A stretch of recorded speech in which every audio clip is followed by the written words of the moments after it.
Hey everybody, it's Jason Blaha here, and once again it's time for the Q&As, so let's go ahead and knock this out. Alright, first question. Thoughts on maxing out on standing presses each week? Should I rotate from max effort standing press to max effort bench each week, or go through periods of weeks focusing on one at a time? Well, it really depends on your goals. It very much depends on your goals. I don't max on my standing press at all. Right, I use it as a rep exercise. Now, if I want to and max out, you guys know I can come in anytime I want and hit a big max. Not necessary. In fact, I would argue, unless you specifically are very, very concerned with your max overhead press, and you might be, depending upon what you compete in. Okay. Benching is better. Benching uses more muscle mass as primary movers. Okay. As primary movers. Standing press uses more muscle for stabilizers. Purely from learning to max, there's more benefit to maxing on the bench. But do I have at least one client, for example, who really wants to get his max press up? Yes. So what do? We rotate it in. Now, if I had someone who couldn't bench, didn't care about their chest, any of that, we might mess with purely standing press, or we could rotate back and forth, obviously, like I do with this one guy. But what are your other options? Well, run it on conjugate, just like any other lift. Okay, how many bench variations do you see me do? Tons of them. Could you use standing press variations to max out on? If you were inclined, like if you wanted to use it on your max effort day, right? If you wanted to use it on your max effort day, you could use just a normal strict press. How about you change grip widths around? What? Okay, let's say you're strongest at a really close grip.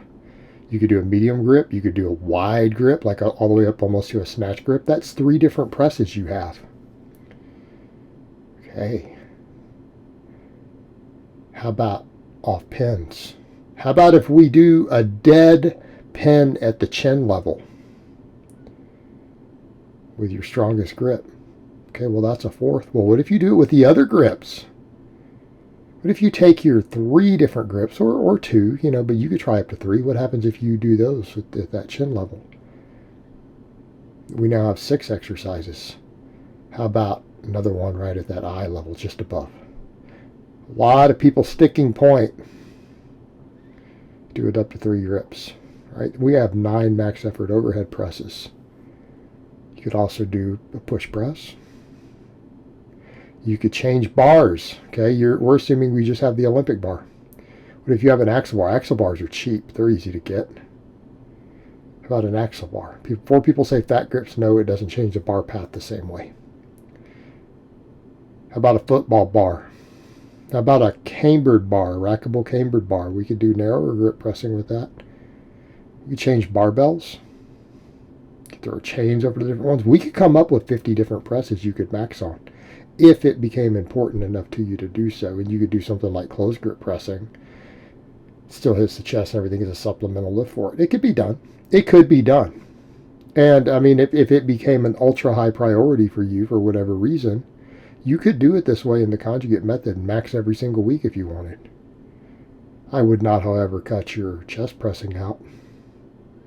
At the very least, you need to be doing tons of closed grip pressing and stuff. Maybe floor pressing. Okay. All right. Next question. Can you push high rep good mornings to almost to failure? Yeah, you can take them almost to failure. I do it all the time. I mean, realistically, when you've seen me come in and let's say on a day I get 365 for 10 for 2 sets and I can only get 6 on the next set, how close to failure do you think I came? Same thing the other day. Again, by the time this is out, this will be 3 weeks from now. But I digress. 4 weeks. First time I tried 375, I managed to squeeze out 10 reps. They were hard. Next set, I could only get 6. And I had to rack it. Hey, we got pretty close. We got within a rep of failure, honestly. We get within a rep of failure. And you know when you drive that last one up, it's like, man, that was tough. Sometimes even if we've taken a breather and then we do it and it's tough, we know we got close to failure. Of course you can. Of course you can. What I don't recommend is that you actually hit failure on them. Okay, and if you are going to come even close to failure, you really need slings or chains. I mean, you can get away with just setting the bar, lower the safeties. I really recommend that you have a way to catch it safely that's not a hard smack. I really recommend that you do that if you're going to push them that far. Okay, but here's the beauty of a lift like that. It's a lift that you can tell you're getting close to failure. You can take a couple seconds and do one more hard rep, knowing you're one rep from failure. It's pretty easy to do. Just be aware that hitting actual failure on the good morning probably isn't a particularly wise idea. Okay? Same thing, if you're going to do maxes, I would really prefer that you either have a sling or a chain to set it into, or if you're going to max off of safeties, then go ahead and do it from a dead stop. Right? Do dead pin ones off of safety. What we don't want to have is have a heavy one come down and drive us all the way down. Okay, not ideal. I mean, if we want to talk about the exercise being a safe exercise, I think it is. It's safe for maxes. It's safe for rep work. Be aware of what we don't want to have happen is to truly miss reps and then have those reps come down and smack metal safeties really hard.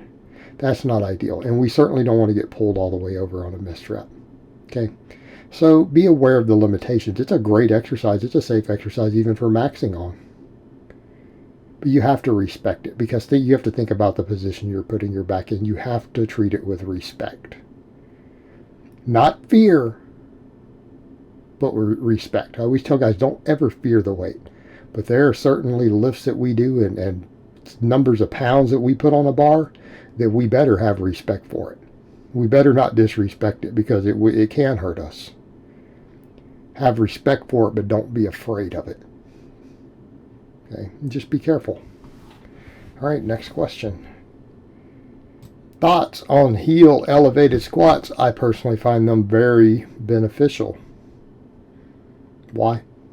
I want you to step back and ask yourself, why is it that you're finding them beneficial? What are you struggling with? Squat mechanics are a lot more complicated than we give them credit for. What people have to remember when we're dealing with the squat, things like dorsiflexion actually affect how difficult it is for you to hit depth. So what you need to remember, a lot of guys are like, well, I can get deeper. Well, maybe. Is it necessary? Like how deep are you trying to get and why? Okay. Because how close you are to parallel isn't just a function of your hip angle, it's a function of your knee angle also, and your ankle angle. In other words, the more bend there is in your ankle, okay, the more bend there is in your ankle, the more inches you have to drop your hips in order to reach parallel. Parallel is arbitrary. Okay, it is an arbitrary number or exact position that we have come up with to judge a lift for powerlifting purposes, really. Okay, it's for comparison from person to person. But it's actually easier to hit parallel in terms of your hip angle and your knee angle if you have no bending of the ankle. If your shins are perfectly upright, the more upright they are, the easier it is to hit depth in terms of those angles. Now, people say it's not easier for me. Well, that tells me a lot about your structure, doesn't it? And by your structure, I don't mean your bone structure, I mean your muscle balance structure. Because you have weak-ass hamstrings and probably weak hips. That's why it's hard. So, same token, we come over and people say, well, I need the elevated heels because of bad dorsiflexion. No, you need the elevated heel because you have weak hamstrings or weak hips. And that elevated heel lets you slide the knee further forward. Now, if you're specifically doing a knee slide forward squat for the purposes of building your quads, I get it. Okay, yes, you may in theory get more quad activation that way, right? That's your goal. Mainly because it lets you get to a deeper knee angle, right? Your knee is going to bend more. In theory, more stretch on the lower quad. Well, is that necessary? I mean, is the squat the only thing you're doing for your quads would be the first question I'm asking. In that case, maybe.